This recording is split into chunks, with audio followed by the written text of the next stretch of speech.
And in international news, the start of the new trading week has been quiet due to many countries celebrating Easter. One commodity, though, is making the headlines once again: gold. The gold price advanced to a new record set for the best run since November 2006, after rising for 9 days in a row. Investors are continuing to protect their wealth against a weaker dollar and faster inflation.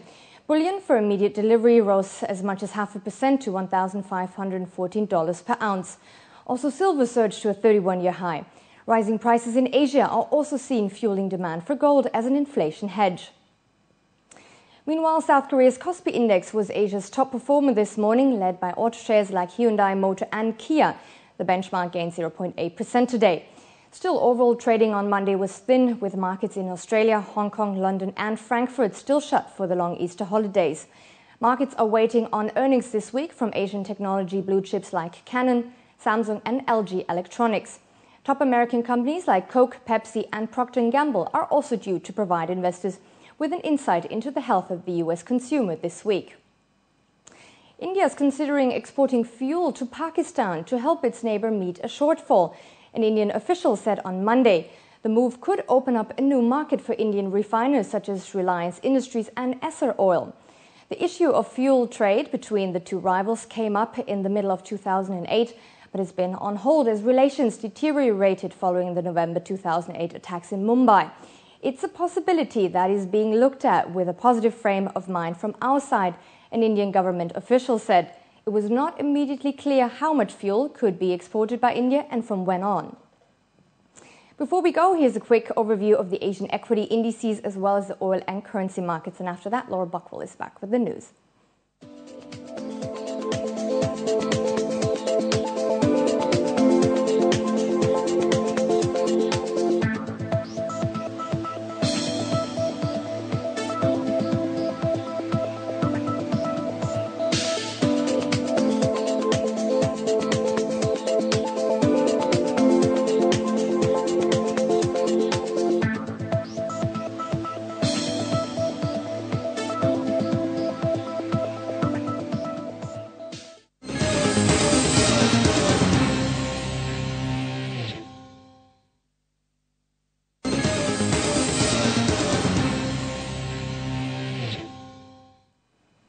Welcome back. And in our sports news, American Brandt Snedeker won the Heritage in a playoff with overnight leader Luke Donald on Sunday, denying the Briton the chance to become the world #1 for the first time. Snedeker clinched his second PGA Tour title at the third extra hole, the par for 18th, where he safely parred after narrowly missing a birdie attempt from 15 feet. Englishman Donald bogeyed the hole after hitting his approach into a greenside bunker, from where he was unable to get up and down from a buried lie, lipping out with his par chip from the fringe. American Tommy Gainey, bidding for his maiden PGA Tour victory, finished alone in third place at 11 under after closing with a 68. Rafa Nadal underlined his crushing dominance on clay when he overwhelmed Spanish compatriot David Ferrer 6-2, 6-4 to win a sixth Barcelona Open title in 7 years on Sunday. The world #1 followed up his victory over Ferrer in last week's Monte Carlo Masters final with a display of brutal hitting and near impeccable defence to become the first player in the Open era to win 2 tournaments at least 6 times.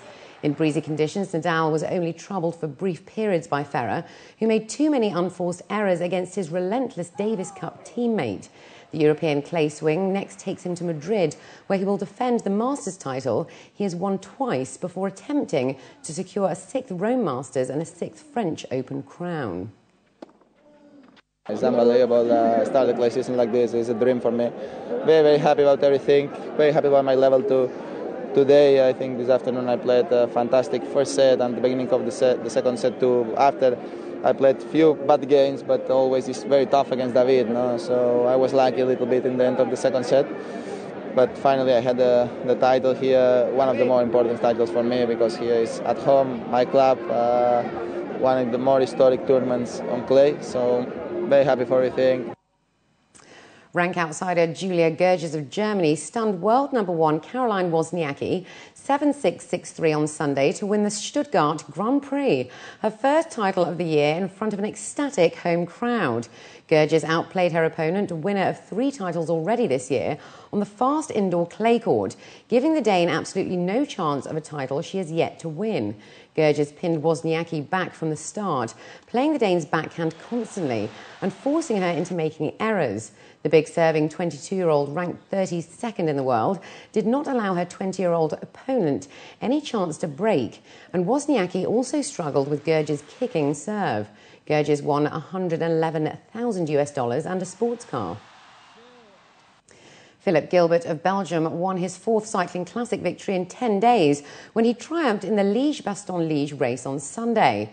Gilbert, already the winner of the Flèche-Brabant-Conne, Amstel Gold Race and Flèche Wallonne, finished ahead of Frank Schleck of Luxembourg. Third was Schleck's brother and teammate Andy. The 3 riders broke away on the Côte de la Roue au Faucon with 21 kilometres to go and dropped Greg van Amervat of Belgium, who had made an earlier break on the Côte de Saint-Nicolas. The 28-year-old Gilbert, who rides for the Amiga Pharma Lotto team, outsprinted the brothers at the finish to become Belgium's first winner of the race in 12 years.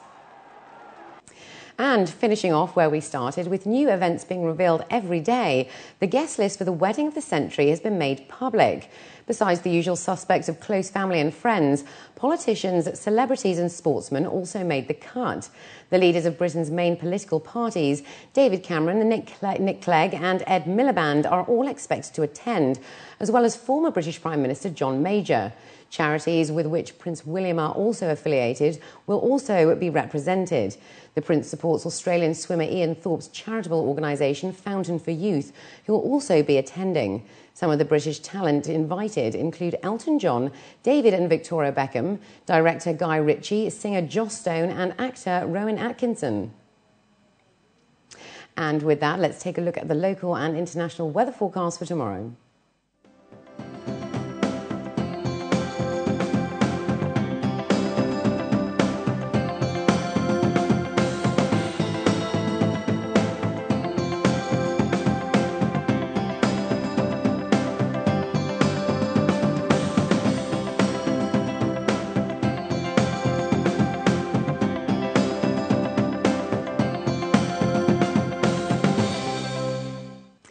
And before we head out, here are the top stories again. Construction of 138 new villas for UAE citizens approved. Over 40 of the Gulf's first families invited to royal wedding. Thousands commemorate Anzac Day. And Dubai Exports holds exporters support network to encourage local companies.